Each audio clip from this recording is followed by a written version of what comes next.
Good afternoon and welcome to BizTech's Asian Midday Market Watch. Our guest today is Phan Vee Leung, founder and CIO of Track Record Asia. Now, Vee Leung, great to have you on the show. Hey Brian, it's good to see you. Let's talk about markets. Come. Let's talk about markets, but before we get your insights, my friend, let's take a look at how crypto markets have performed and also then take a look at how regional markets have performed in the first half of the day. We've got Bitcoin, which is at 19,807. It's up 3.77%. Ethereum is at 1,328.48. It's up 3.42%. Now, looking across to regional stock markets, we've got the SGX, which is up 1%. Bursa Malaysia is up 1.02%. Shanghai is up 1.62%. The ASX All Ordinaries is up 1.62%. The Nikkei is up 3.29%. The Hang Seng is up 3.31%. And rounding up the numbers, we've got the Kospi, which is up 2.28%. Now, V, ever since we've been doing Market Watch, which is over 2 years now, I've never seen green numbers like this. Tell us why. Wow. Okay. So that's very interesting. What we had yesterday was a and quite an amazing session, as you said. It's quite unprecedented price action.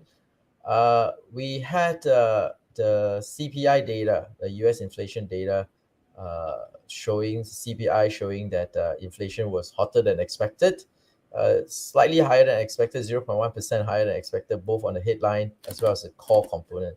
The core being the index without the more volatile energy and food components, right? So typically what has been happening in the last few months is that at any point in time, on any day where the inflation data is higher than expected, the stock market sells off 2-3%, continues to go down over the course of the next few days.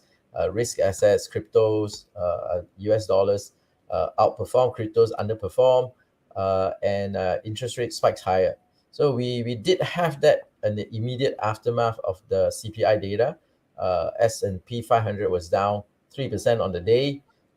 It actually fell 4% from the highs of the day, and it was up 1% prior to that because the UK government backtracked on their fiscal tax cuts, the budget to their latest mini budget of having irresponsible tax cuts, and they even floated the idea of increasing corporate tax, so that improved sentiment prior to the CPI being released.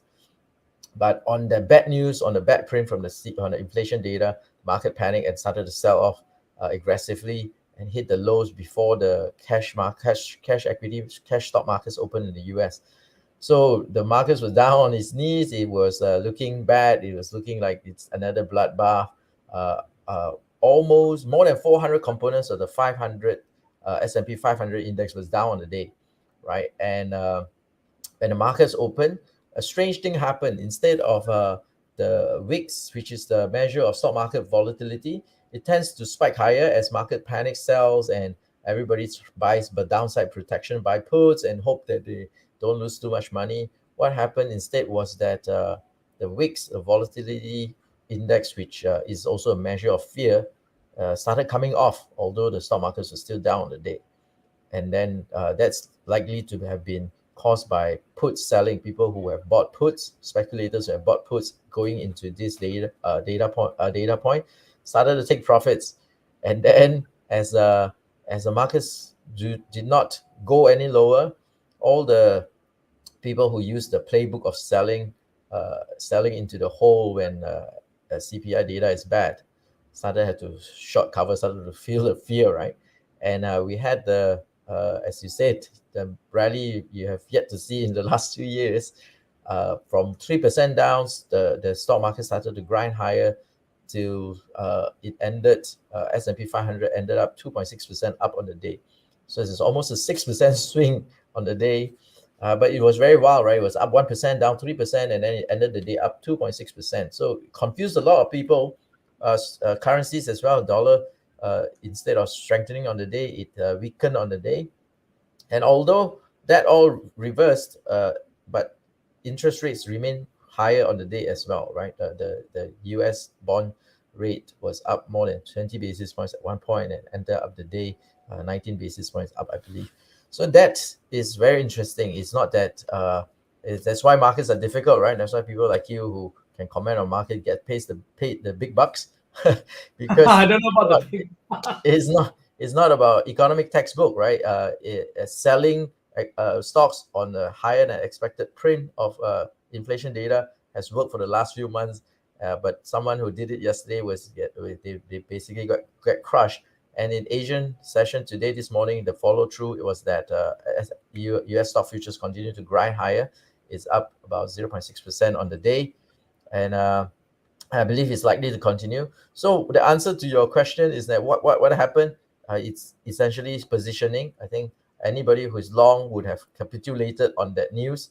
Anybody who's short would have added on that news, and anybody who's bearish, who's looking for a spike to sell, decided to sell into the hole on that news, and then now they're all at a very weak position, losing money. They're either cutting or looking to cut, looking to buy on this back again. So What, for us what to are the resist new lows, it's going to be very tough. We do really need a more bad news on this front of inflation or inflation expectations. Now, then I want to take a look then on the different side of the equation, crypto markets. Amid all this volatility, and you have such wild swings in equity markets, crypto markets have had far less swings. Yes, that's exactly right. Although we are making new lows, yesterday we did make new lows in the equity markets, right? But uh, um, the main coins, the bitcoins and Bitcoin and Ether, they are very far from from the this cycle lows, right?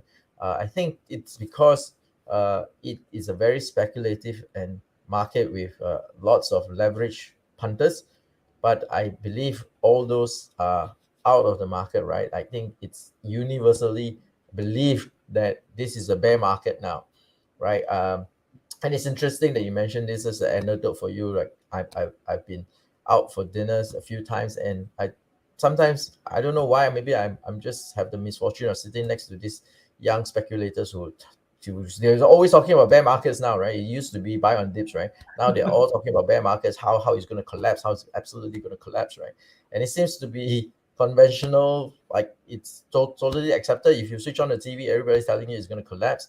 And the thing that's most going to collapse the most is the crypto markets, because now everybody believes that there's no fundamental value to these cryptocurrencies. And just 6-7 months ago, everybody believes that it's a dip to buy, and now everybody in the crypto markets then just kind of believe that there's going to be a bear market for a year.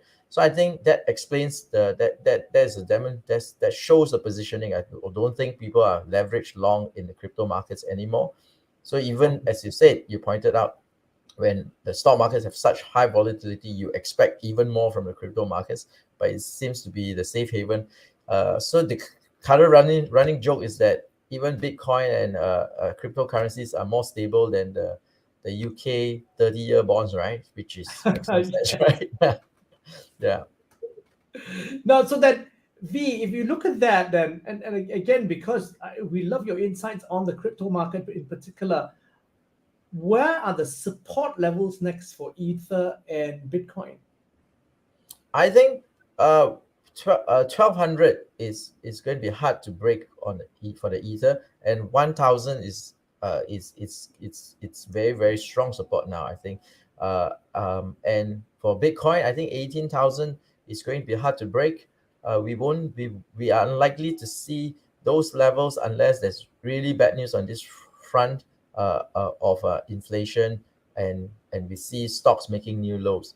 So it is still very much a macro story. It very much depends on what the Fed does going forward, what inflation does going forward, right? But what is heartening to see is that although inflation continues to surprise on the upside versus expectations, and market pricing for rate hikes from the Fed continues to grind higher, we are not seeing new lows in cryptocurrencies. So that's encouraging.